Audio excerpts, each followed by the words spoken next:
لا تستهن بأحد ولا يستهن أحد بحداثتك. كل إنسان له رسالة.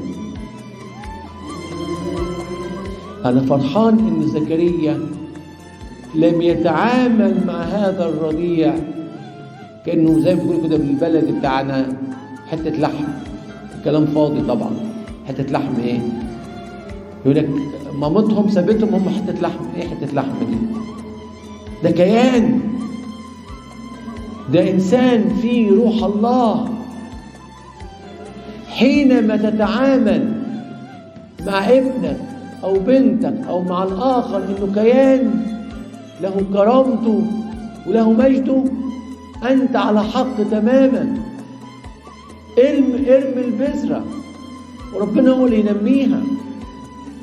ابعت الرسالة واطمئن إن الرسالة هتكون فعالة. ياما بتجينا رسائل من ناس لا نتوقع منهم الرسائل، لأن لكل إنسان منا رسالة في الحياة. مش أنا ده هيفهم الكلام اللي هقوله ليه ما يفهموش؟ ياما أنا آسف، أنا آسف تاني وآسف تالت.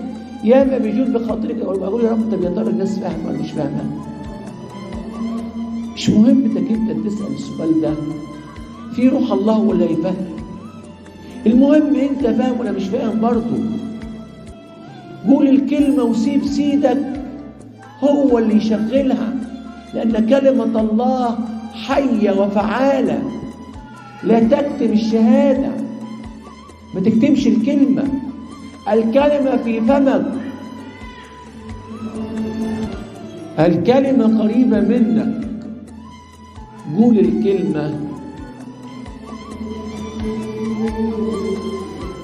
في الأتوبيس، في المواصلات، في الفرح، في أي موقف من المواقف. كل كلمة أنت هتقولها للي قدامك، ولو أنت متوقع أن اللي قدامك مش هيفهمها هيفهمها، وهو ليه رسالة وأنت ليك رسالة. ربنا بيخليك رسالة لغيرك وبيخلي غيرك رسالة لغيرك، وهكذا. لأن كل مرة تأكلون من هذا الخبز وتشربون من هذا الكأس تبشرون بموتي وتعترفون بقيامتي.